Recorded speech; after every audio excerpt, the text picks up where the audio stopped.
Êxodo, capítulo 12, do versículo 1 ao versículo 14. Vamos orar só mais uma vez. Senhor, obrigado.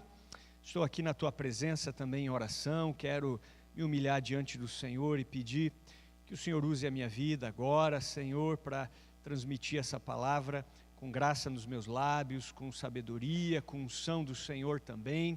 Oro por cada um dos meus irmãos para que a mente deles seja aberta, Senhor, seja ministrada pelo Teu Espírito, assim como o Senhor abriu o entendimento dos discípulos ali no caminho de Emaús, que o nosso entendimento também seja aberto pelo Senhor, para que possamos compreender as grandezas da Tua palavra. Em nome de Jesus, expulsamos desse lugar qualquer espírito maligno que entrou aqui com qualquer propósito, acompanhando qualquer pessoa. Em nome de Jesus, que bata em retirada e que sobre nós os céus estejam abertos, Senhor, e que o Senhor tenha plena liberdade de ministrar a nossa vida e o nosso coração para a glória do Teu nome, Senhor, em nome de Jesus. Amém. Então vamos lá. Êxodo 12, a partir do versículo 1, diz assim: Então o Senhor disse a Moisés e a Arão no Egito: De agora em diante, este mês será para vocês o primeiro do ano. Anunciem a toda a comunidade de Israel que no 10º dia deste mês, cada família escolherá um cordeiro ou um cabrito para fazer um sacrifício, um animal para cada casa. A família que for pequena demais para comer um animal inteiro, deverá compartilhá-lo com outra família da vizinhança. O animal será dividido de acordo com o número de pessoas e a quantidade que cada um puder comer. O animal escolhido deverá ser um cordeiro ou um cabrito de 1 ano sem defeito algum. Guardem bem o animal escolhido até a tarde do 14º dia do primeiro mês. Nesse dia, toda a comunidade de Israel sacrificará seu cordeiro ou cabrito ao anoitecer. Em seguida tomarão um pouco do sangue e o passarão nos batentes laterais e no alto das portas das casas onde comerem o animal. Nessa mesma noite, assarão a carne no fogo e a comerão acompanhada de folhas verdes amargas e de pão sem fermento. Não comerão a carne crua nem cozida. O animal todo, incluindo a cabeça, as pernas e as vísceras, deverá ser assado no fogo. Não deixe sobras para a manhã seguinte. Queimem o que não for consumido antes do amanhecer. Essas são as instruções para quando fizerem a refeição. Estejam vestidos para a viagem, de sandálias nos pés e cajado na mão. Façam a refeição apressadamente, pois é a Páscoa do Senhor. Nessa noite, passarei pela terra do Egito e matarei todos os filhos mais velhos e todos os primeiros machos dentre os animais na terra do Egito. Executarei juízo sobre todos os deuses do Egito, pois eu sou o Senhor. Mas o sangue nos batentes das portas servirá de sinal e marcará as casas onde vocês estão. Quando eu vir o sangue, passarei por sobre aquela casa. E quando eu ferir a terra do Egito, a praga de morte não os tocará. Este será um dia a ser recordado. Todo ano, de geração em geração, vocês o celebrarão como festa especial para o Senhor. Esta é uma lei permanente. Amém? E agora eu quero ler só mais um versículo que está em 1 Coríntios 5:7, que diz assim a palavra de Deus através do apóstolo Paulo: Livrem-se do fermento velho, para que sejam massa nova, sem fermento, o que de fato são. Cristo, nosso Cordeiro Pascal, foi sacrificado. Amém, queridos? Glória a Deus. Bem, queridos, vocês sabem, nesse mês de julho, nós estamos pregando uma série de mensagens sobre livre da escravidão, esse é o tema. Então nós vamos extrair algumas lições sobre o êxodo de Israel. Inclusive na semana passada o pastor Adriano aí já deu um panorama bíblico a respeito do êxodo de Israel, começando lá em Abrão e indo até o momento em que os israelitas saem do Egito. E você aprendeu que a palavra êxodo significa saída. Então o livro de Êxodo, ele relata a saída do povo de Israel do Egito, onde eles se tornaram escravos. Então o livro de Êxodo fala de libertação, a libertação do povo de Israel da escravidão do Egito, e agora esse povo está rumando para a terra prometida. E trazendo isso para as nossas vidas, nós aprendemos que o Egito significa o mundo. Então, para nós, o Egito é um símbolo do mundo. E a terra prometida é um símbolo do reino de Deus, da vontade de Deus, da promessa de Deus para nós. Então, nós podemos extrair tudo que está em Êxodo e trazer isso para o nosso contexto. E nós aprendemos então que os hebreus, os descendentes ali de Abraão, de Isaac e de Jacó, eles chegaram no Egito por causa de José, e quando eles chegaram no Egito, eles eram 70 pessoas, eles eram uma família, uma grande família. Mas em 430 anos, os hebreus, eles cresceram e eles passaram a ser uma nação de mais de 1 milhão de pessoas. Eram mais de 500 mil homens com mais de 20 anos para cima. Então, contando suas mulheres e seus filhos, alguns calculam 3 milhões de pessoas. Então, em 430 anos, os hebreus deixam de ser uma família e passam a ser uma grande nação. Mas nesse tempo eles passam a ser também oprimidos por Faraó. Um Faraó que não conhecia José começa a escravizar os hebreus. E Deus então se lembra do seu povo, da promessa que fez aos descendentes de Abraão, e Deus levanta um libertador chamado Moisés. E aí tem todo o processo pelo qual Moisés passa, né? Então Moisés viveu 120 anos. E alguns dizem que os primeiros 40 anos de Moisés, Moisés passou pensando que era alguém. Então os primeiros 40 anos de Moisés, ele achava que era alguém. O segundo período de 40 anos, dos 40 aos 80 anos, Moisés passou no deserto, vendo que não era ninguém, né? E os últimos 40 anos de Moisés, dos 80 aos 120 anos, ele passou esse tempo vendo o que Deus faz com ninguém. Amém? Então, os 40 primeiros anos, Moisés achava que era alguém. Dos 40 aos 80, ele viu que ele não era ninguém. E dos 80 aos 120, ele viu o que Deus faz com o ninguém. Então, Deus levanta Moisés, Moisés volta ao Egito, e agora, junto com seu irmão Arão, eles estão diante de Faraó pedindo a libertação do povo, pedindo que Faraó liberte o povo, para que o povo vá ao deserto adorar o Senhor e rume à terra prometida. Mas Faraó diz, não vou libertar o povo. Faraó não queria perder a sua mão de obra escrava, não queria perder aquele povo que trazia benefícios ao Egito. O Egito era uma grande potência naquela época. E então Deus começa a julgar o Egito através das 10 pragas. Então vamos ver se nós lembramos aqui das 10 pragas. Então, primeira praga, Deus ele transforma a água do rio Nilo em sangue, né? Talvez eu não fale assim na ordem certinha. Aí temos a praga das moscas, né? Onde o Egito é atacado por moscas. Temos a praga dos piolhos, né? O Egito foi atacado também por piolhos. Temos a praga da úlcera nos homens e nos animais. Os animais e os homens são feridos com úlcera. Temos a praga da morte também dos animais ali do Egito. Temos a praga da saraiva, né, ali da chuva de granizo, também ferindo ali o Egito e destruindo parte das plantações. Temos também a nuvem de gafanhoto que vem e também destrói grande parte das plantações ali do Egito. E temos também as trevas, né, onde o Egito fica durante um tempo em total escuridão. Se não me engano, falei 9 pragas aqui, posso ter esquecido de alguma. E então chega a 10ª praga.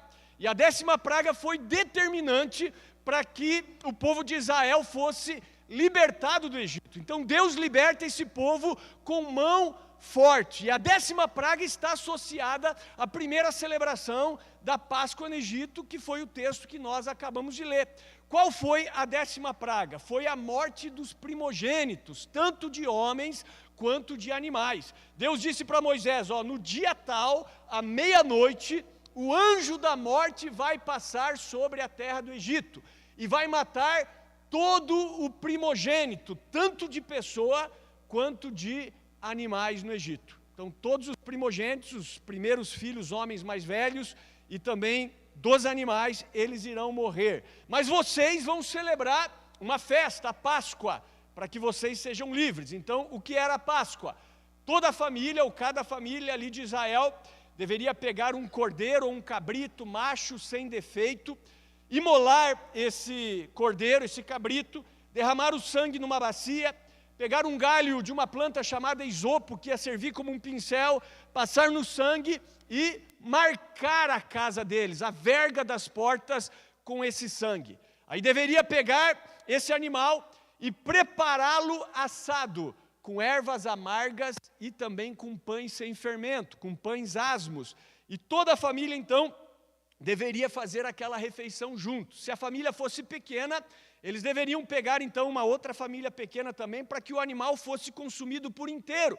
Se algo do animal ficasse, deveria ser queimado até a manhã seguinte. E eles deveriam, então, comer a Páscoa apressadamente, com sandália nos pés, com cajado na mão. Trazendo para nós, é como se você comesse a refeição com as malas prontas, porque naquela madrugada, Faraó liberaria o povo para rumar até o deserto, para ir até a terra prometida. E à meia-noite, então, o anjo da morte passou sobre o Egito e matou todos os primogênitos, tanto de homens quanto de animais. Porém, na casa dos hebreus, ele passou por cima. Ele pulou por cima da casa dos hebreus, por quê? Porque a casa estava marcada com sangue. Então, esse é o significado da palavra Páscoa, tá?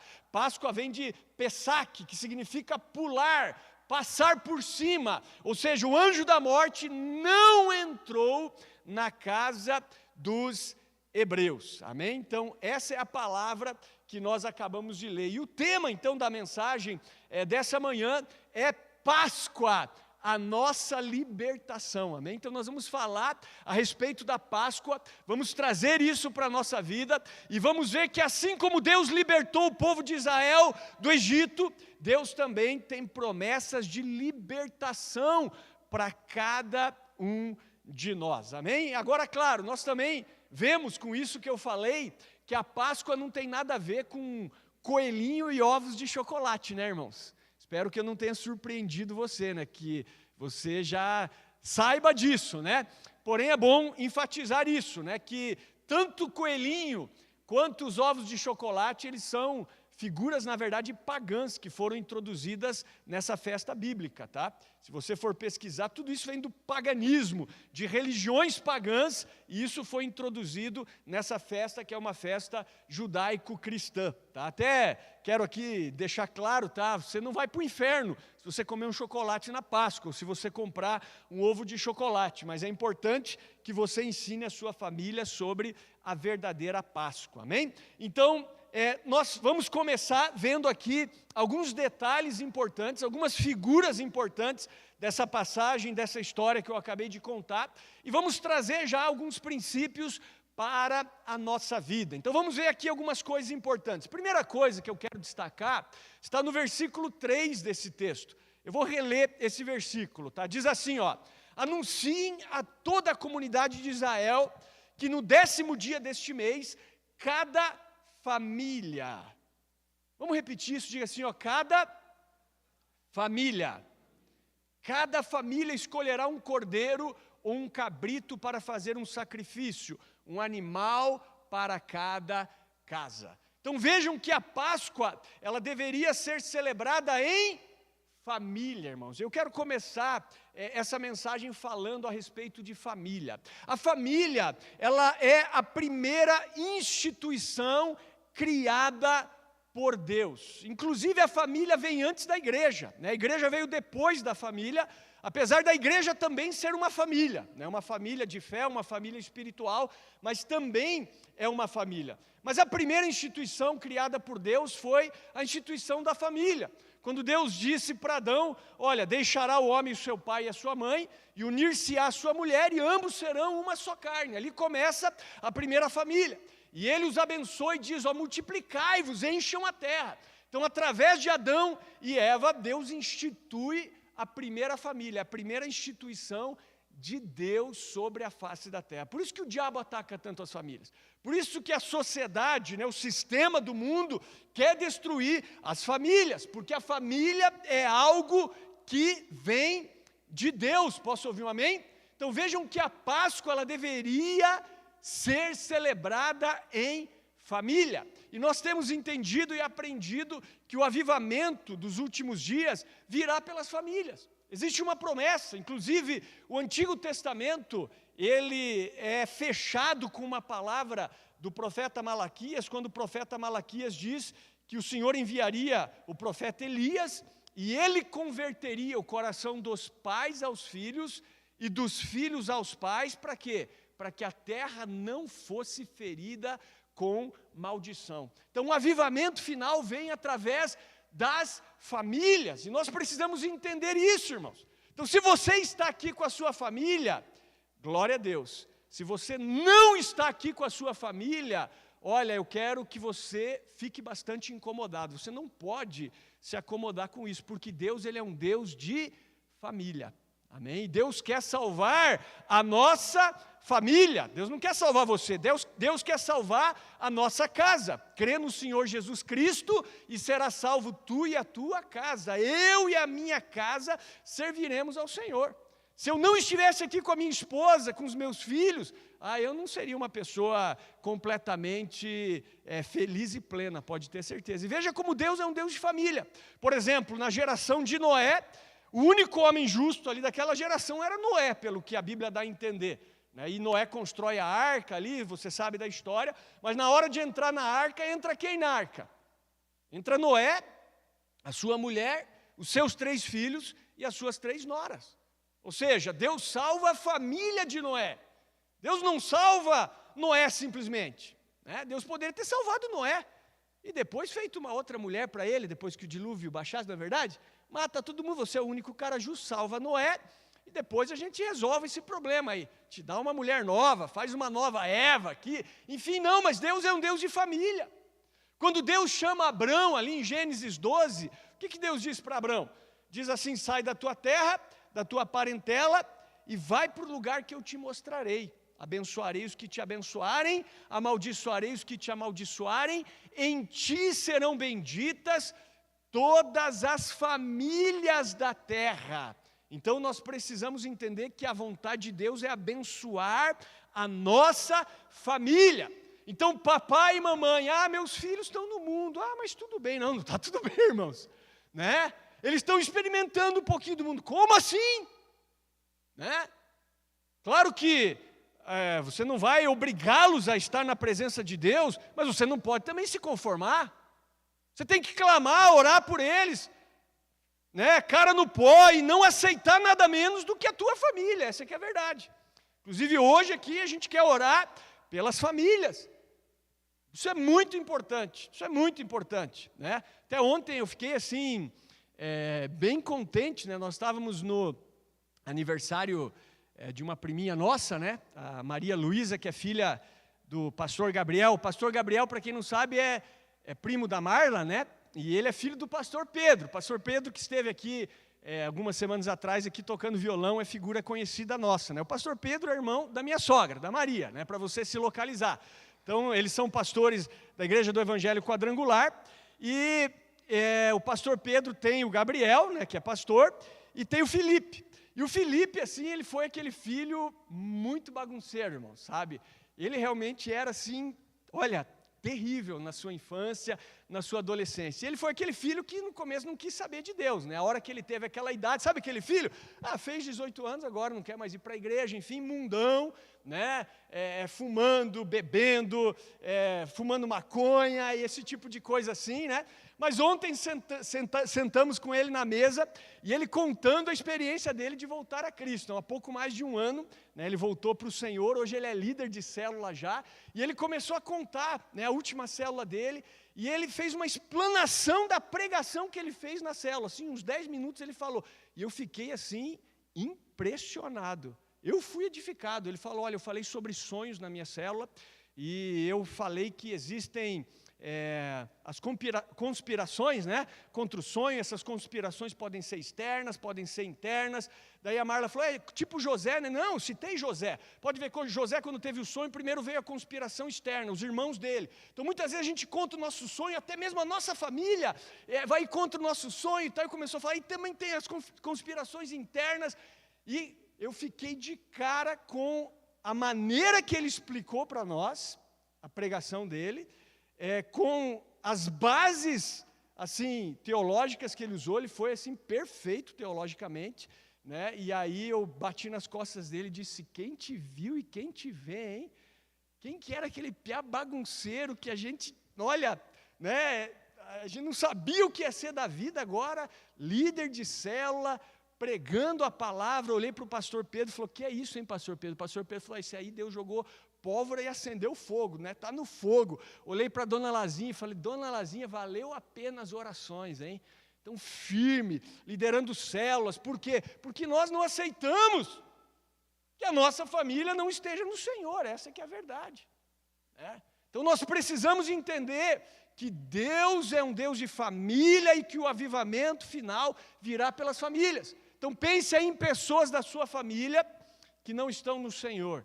Não se conforme, não se conforme. Não é a vontade de Deus que você esteja aqui sozinho ou sozinha, sem o seu cônjuge, sem os seus filhos, sem os seus pais. Não, a vontade de Deus é que você esteja aqui em família. Posso ouvir um amém?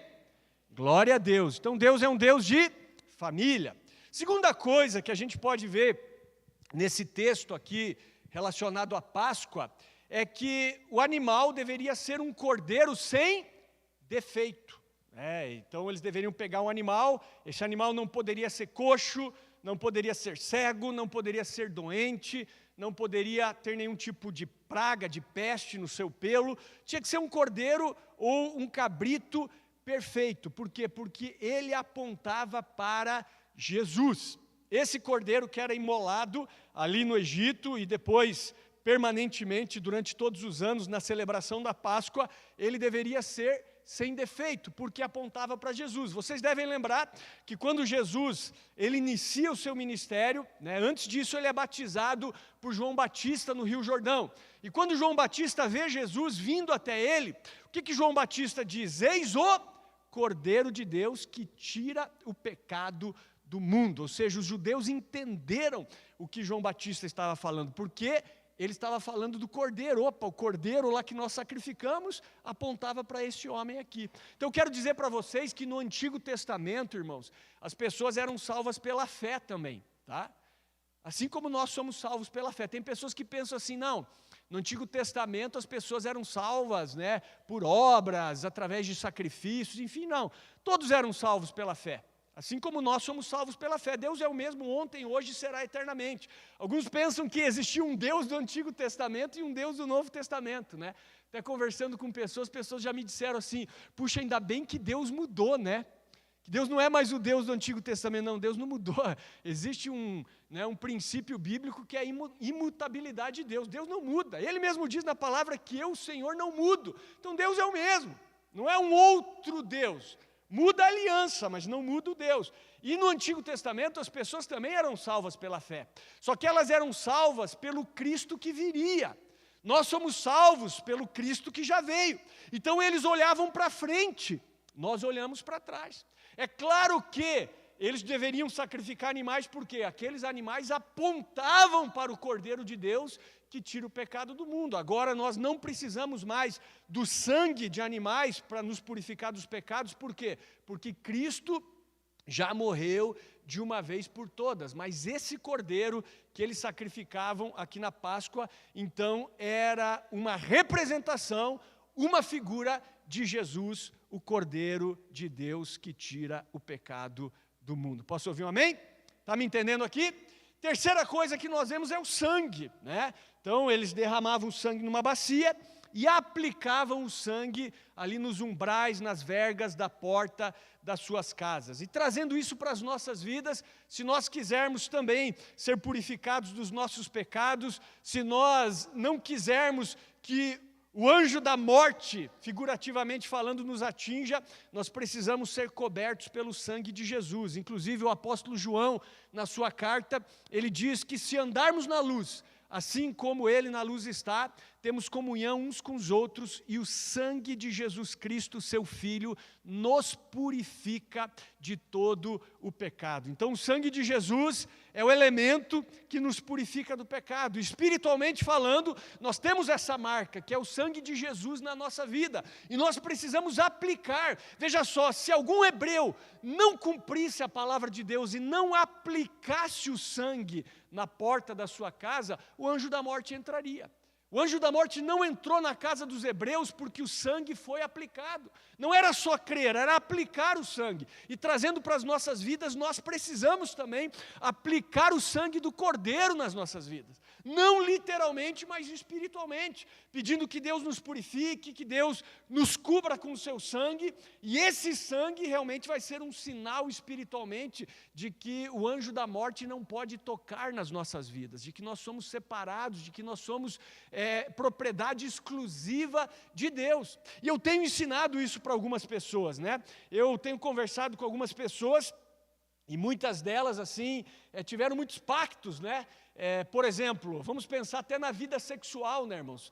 Para quem não sabe, quando você pratica o sexo, você está fazendo um pacto de sangue. Essa aqui é a verdade. Por isso que o sexo, ele deve ser praticado dentro do casamento, né? Olha só, Deus disse para Adão: deixará o homem seu pai e sua mãe, unir-se-á à sua mulher, e ambos serão uma só carne. Agora não são mais dois, é uma carne, é um pacto que é feito ali. Por isso que Paulo diz que aquele que se une a uma meretriz se faz uma carne com ela. Inclusive, né, existem pesquisas aí que mostram que o DNA da pessoa fica na outra, na relação sexual, né? E especialmente na mulher, né? O DNA do homem fica na mulher. Então, cada homem com que a mulher se relaciona sexualmente, uma parte dele fica nessa mulher, né? Ou seja, precisam ser quebrados esses pactos, principalmente quando uma pessoa teve muitas relações. Eu tenho ensinado isso para alguns homens, né? E eu digo assim: toda vez que você lembrar de alguma experiência que você teve no passado, você ore. Você renuncie, você quebre, você desliga aquilo, você pede que o sangue de Jesus passe naquilo. E muitos, depois de 1, 2 semanas, voltaram falando: pastor, sabe que deu certo? As coisas estão melhorando, eu já não estou mais tendo tanto problema. Quando vem a lembrança, eu faço isso que o Senhor falou e aquilo perde a força na minha vida. Por quê? Porque aquela maldição e aquele pacto estão sendo quebrados pelo poder de Deus e pelo sangue de Jesus. Posso ouvir um amém? Então é por isso que muitos cristãos, às vezes, estão na igreja, aceitaram Jesus, mas não conseguem ter uma vida de triunfo, né? Porque não foram de fato libertos, não aplicaram de fato o sangue de Cristo nas suas vidas. Então o sangue de Cristo é poder de Deus para a nossa libertação, amém? Então comece a aplicar o sangue de Cristo na sua vida. Quarta coisa que eu vejo aqui nessa passagem são os pães asmos, né? Ou os pães sem fermento. Não sei se você observou naquele texto de Coríntios que nós lemos também, que fala que Cristo é o nosso Cordeiro Pascal. Ali fala que nós temos que nos livrar de todo o fermento velho. Então, a palavra fermento na Bíblia, ou o próprio fermento na Bíblia, é um símbolo hipotético, está aqui, do pecado. Figurativamente, representa o pecado, representa também a hipocrisia. Lembra que Jesus, quando ele falava para os discípulos, ele disse assim: ó, acautelai-vos do fermento dos fariseus. Qual era o fermento dos fariseus? A hipocrisia, né? Então eles aparentavam ser alguém que de fato eles não eram. E Paulo diz que um pouco de fermento leveda toda a massa. Então você diz assim: não, só esse pecadinho aqui não vai fazer muita diferença na minha vida. Ah, faz, porque um pouco de fermento, diz Paulo, leveda toda a massa. Por isso que nós precisamos falar contra o pecado. Por isso que nós temos que ter cuidado com os pregadores atuais, porque muitos deles, muito populares, nunca falam nada contra o pecado, né? Eles se tornam populares, porque eles massageiam o ego da galera. Mas eu quero dizer que nós precisamos nos livrar do fermento. E aqui, quando a Bíblia fala deles comerem pães asmos, está falando de uma vida sem pecado. Está falando de uma vida de santidade. Não vou enfatizar muito aqui, porque mais para frente eu vou falar um pouco sobre isso. Tem um quinto elemento aqui, que são as ervas amargas, né? Então, até na minha Bíblia aqui diz folhas amargas, né? Enfim, e folhas amargas ou ervas amargas representam sofrimento. Então, vocês sabem que Cristo, para nos salvar, Ele sofreu, sim ou não? Então ele teve ali todo aquele processo de prisão, de julgamento, o processo ali de açoitamento, coroa de espinhos, crucificação, e esse foi o sofrimento dele. Então foram as ervas amargas, né? Então ervas amargas apontam para o sofrimento de Cristo, mas apontam também para o sofrimento do cristão. Porque a vida do cristão não é uma vida sem sofrimentos, você já deve ter percebido isso, né? Existe também um evangelho falso, né, que muitas vezes prega que a vida com Cristo é uma vida isenta de sofrimentos, é uma vida de triunfo sem nenhum tipo de sofrimento, não. A Bíblia é muito clara, a Bíblia diz que são muitas as aflições do justo, mas a resposta é que de todas elas o Senhor o livra. Mas são muitas as aflições do justo. Na verdade, até eu quero dizer para você, se você está no caminho de Deus e não encontra nenhum tipo de oposição, então você não está no caminho de Deus. Porque quando você entra no caminho de Deus, você se coloca em oposição com o caminho do diabo. Então, se você não sofre oposição do diabo, é porque você está jogando no time dele. Quando nós estamos servindo a Deus, nós vamos sofrer oposição do diabo. Isso em todas as áreas, né? Estamos fazendo a vontade de Deus como igreja aqui, nós vamos sofrer oposição, irmão. E como diz ali o meu primo Felipe, às vezes a oposição vai ser de dentro, às vezes a oposição vai ser de fora, né? Então pode vir de dentro, pode vir de fora, mas ela vai acontecer. Mas a coisa boa aqui é que o Senhor nos livra de todas elas, amém? Sexta coisa aqui que nós vemos, eles deveriam comer tudo, ficou claro isso, estar preparados para a saída do Egito.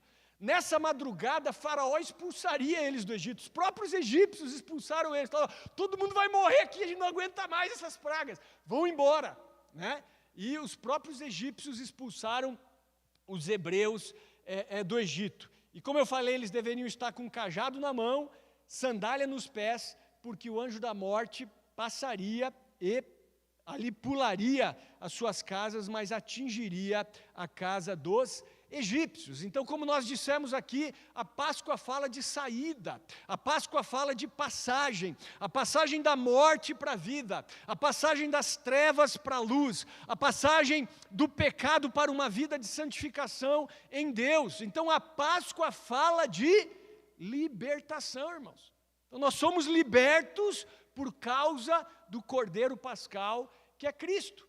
Agora também, como eu falei na semana passada, a Páscoa ela está intimamente ligada à instituição da Santa Ceia. Por quê? Se você observar no Novo Testamento, na celebração da última Páscoa ali entre Jesus e os seus discípulos, ele institui agora a Santa Ceia, né? Eles terminam de comer a Páscoa e Jesus ele institui a Santa Ceia, onde nós temos os elementos também do vinho e do pão, que representam o corpo e o sangue de Cristo. Então, para nós, realmente não existe nenhuma ordenança de nós celebrarmos a Páscoa. Tá? No Novo Testamento, você não vê nenhuma ordem de Deus dizendo assim, a igreja tem que celebrar a Páscoa do Senhor. Não proíbe também, tá, irmão? Se nós quisermos celebrar, nós podemos celebrar sem problema nenhum. Agora, o que Deus instituiu? Instituiu a Santa Ceia. Então, a Santa Ceia vem e substitui a Páscoa do Senhor. E aí também eu quero destacar a importância de nós comermos da ceia, de nós bebermos desse vinho, porque todas as vezes em que nós partimos o pão, que nós bebemos do cálice, nós estamos relembrando do que Cristo fez. Assim como eles celebravam a Páscoa e as demais festas em Israel para relembrar, né, de coisas que aconteceram. Então, todas as vezes que eles celebravam a Páscoa, digamos, os filhos iam perguntar, pai, por que a gente come nessa época esse cordeiro assado com ervas amargas, com pães asmos? É porque Deus nos libertou da opressão de Faraó lá no Egito. Então, o filho ficava sabendo. Tinha a festa dos tabernáculos, onde eles ficavam durante uma semana morando em barracas ali em Jerusalém. Pai, por que todo ano, uma vez por ano, a gente dorme em barraca, acampa aqui em Jerusalém? É para relembrar os 40 anos que os nossos antepassados ficaram no deserto. Assim também nós devemos celebrar regularmente a Santa Ceia para lembrar daquilo que Cristo, que é a nossa Páscoa, fez por nós. Então você sabe, Jesus ele foi crucificado numa sexta-feira e morreu ali à tarde dessa sexta-feira, né? É o que nós chamamos muitas vezes aí de Sexta-feira Santa, e no domingo pela manhã, no terceiro dia, ele ressuscita, vencendo a morte e o inferno de maneira total e completa. Então os elementos da Páscoa nada tem a ver, repito, com chocolate ou ovos, mas tem a ver com a morte e a ressurreição do Senhor Jesus Cristo. Então é isso que esse texto de Êxodo capítulo 12 nos mostra e aponta para o sacrifício de Cristo, que é o nosso Cordeiro Pascal. Posso ouvir um amém? Então Cristo morreu para nos libertar, para nos transportar do império das trevas para o reino do Filho do seu amor. E, baseado nisso, a pergunta que eu quero responder nesse final é: qual deve ser a nossa atitude diante da Páscoa? Então vamos aplicar isso na nossa vida. Primeira coisa, queridos, nós temos que ter reflexão. Então, tanto a Páscoa quanto a ceia são momentos de reflexão. Pode ver que o apóstolo Paulo, ele diz assim, que antes de comer a ceia, o homem deve examinar a si mesmo, né? Inclusive, na igreja primitiva, eles celebravam a ceia em todas as reuniões, tá? Atualmente, nós temos o hábito de celebrar a ceia apenas uma vez no mês, né? Aí tem muita gente que só vem no culto de ceia, né? Ele só reflete naquele culto, né? E aí o resto do mês ele passa de qualquer jeito. É uma coisa assim, bem estranha, né? Uma coisa que soa até católica, né? Quem foi católico aqui sabe, né? A gente pensava assim, eu vou lá na missa no domingo e beleza, depois eu vivo o resto da semana do jeito que eu quero, o importante é que eu fui na missa, né? Como se eu celebrar a ceia aqui fosse uma garantia de que eu estou agradando a Deus. Não, nós temos que nos examinar e refletir continuamente. Nós temos que nos julgar, olhar para dentro de nós e fazer sempre uma autorreflexão. Porque se nós julgarmos a nós mesmos, nós não seremos julgados pelo Senhor, porque nós estamos nos analisando. Tá? Então a Páscoa e a ceia aponta para a reflexão, né? O momento mais importante da história da humanidade, o momento do nosso resgate, o preço que Jesus pagou para nos libertar do Egito e nos transportar para o seu reino. Inclusive tem um texto que diz: porque no outro tempo erais trevas, mas agora sois luz no Senhor, andai como filhos da luz. Então, primeira coisa, reflexão. Segunda coisa, celebração, irmãos, né? Então, quando nós lemos textos como esse da Páscoa, é um tempo de celebração, de comemoração. Por quê? Porque foi através disso que o Senhor nos libertou. Amém? E aí eu sei que pode surgir alguma pulguinha atrás da tua orelha. Mas e para os egípcios? Para os egípcios foi julgamento mesmo, irmãos. Deus é um assassino, matou os filhos dos egípcios ali, né? Todo primogênito. Não, Deus não é assassino porque Ele tira a vida de alguém. Deus é criador, Ele é autor da vida. E Deus ele pode tirar a vida de quem Ele quiser. Existe uma diferença entre ser assassino e tirar a vida, sabia disso ou não? A Bíblia deixa isso muito claro. Você pode tirar a vida de alguém e não ser um assassino, sabia disso? Digamos que um bandido entre na tua casa, está armado, ameaçando você e sua família, ameaçando abusar e estuprar teus filhos e tua esposa. Se você conseguir matar esse cara, aí você é herói, você não é assassino. Você tirou a vida de alguém, né? Não quer dizer que você é assassino. Assassinar é você matar alguém inocente. Aí sim, isso é um assassinato. É claro que se você fizer isso, né, você está ferrado, né, irmão? Porque pelas leis de hoje você vai responder a vida inteira, né? Até provar que focinho de porco não é tomada é grave, né? Um policial hoje que tira a vida de um bandido para salvar civis, ele às vezes sofre um monte, né? Quanto mais nós, mas existe essa diferença, tá? Então Deus ele não é assassino por tirar a vida de ninguém. Tá? Deus, como autor da vida, Ele dá vida para quem Ele quer.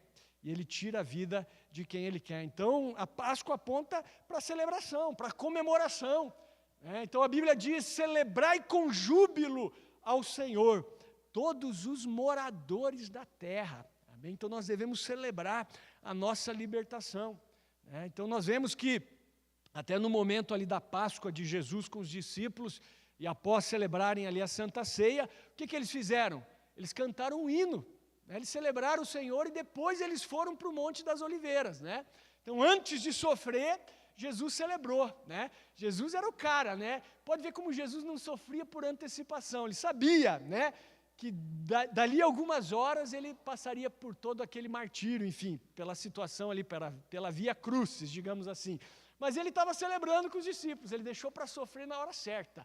Na hora que ele sai daquele momento, que era um momento de celebração, agora ele vai para o Monte das Oliveiras e ali começa o seu sofrimento. Nós temos que aprender muito com Jesus, porque um dos problemas das pessoas é o sofrimento por antecipação, é a ansiedade, sofre por coisas que não deveriam sofrer, As pessoas sofrem, falam, mas por que você está sofrendo? Não tem nem motivo, Como já foi dito aqui, é comprovado, mais de 90% da nossa ansiedade, da nossa preocupação não se concretiza. Então a gente sofre de maneira desnecessária, deixe para sofrer por aquilo que é necessário mesmo. Jesus é um grande exemplo nesse sentido. Terceira coisa aqui que a gente pode falar, e eu já pincelei, é a questão da santificação. Então nós vimos que o sangue é uma figura de pureza, de santificação. Os pães sem fermento apontam para uma vida sem pecado. E nós vimos que o sangue de Jesus nos purifica de todo pecado. Mas não para por aí, olha só, mais 2 versículos aqui a respeito do sangue. Diz assim um versículo, porque isto é o meu sangue, Jesus falando na Santa Ceia, o sangue do Novo Testamento ou da Nova Aliança, que é derramado por muitos para a remissão dos pecados. Então Jesus está dizendo, o meu sangue é derramado por muitos para a remissão dos pecados.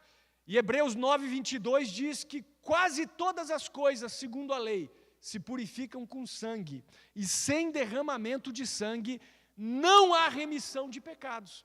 Então é através do sangue que nós somos remidos, é através do sangue que nós somos libertos, amém? Que nós somos santificados. Por isso que a Bíblia diz que Deus não nos chamou para a impureza, mas para a santificação. Segui a paz com todos e a santificação, sem a qual ninguém verá o Senhor. Porque esta é a vontade de Deus, a vossa santificação, que vos abstenhais da fornicação. Então assim, eu já disse isso aqui, A pessoa pergunta, pastor, eu quero saber qual é a vontade de Deus para mim. Vai na Bíblia, está escrito, esta é a vontade de Deus, a vossa santificação, que vos abstenhais da fornicação.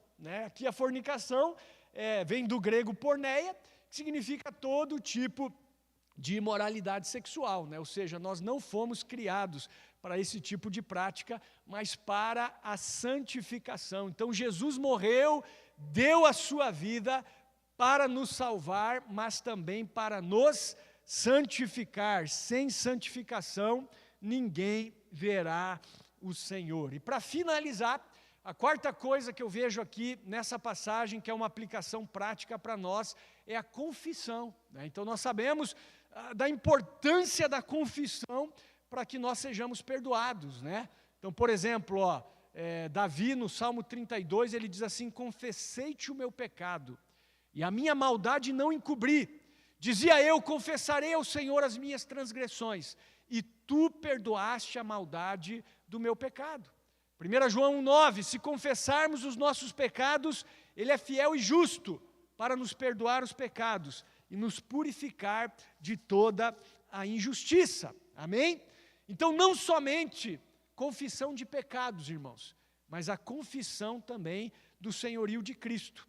Jesus, ele disse assim, que qualquer que me confessar diante dos homens, eu o confessarei diante de meu Pai que está nos céus. Amém? Então, a confissão. Então, o que eu vejo aqui nessa passagem, concluindo? Que a Páscoa, ela fala de libertação. A Páscoa está ali associada à 10ª praga do Egito, quando, de fato, os hebreus eles foram libertos. Faraó os liberou para irem ao deserto. Então fala de vitória em Cristo, fala de sacrifício, e essas 4 coisas são importantes para nós. Reflexão, eu quero que você reflita nisso. Celebração, né, isso traz alegria ao nosso coração. Santificação, e associado ali à santificação, a confissão. Amém? Tanto a confissão de pecados, quanto a confissão da nossa fé, a confissão do senhorio de Cristo nas nossas vidas. Amém? Vamos ficar de pé. Glória a Deus.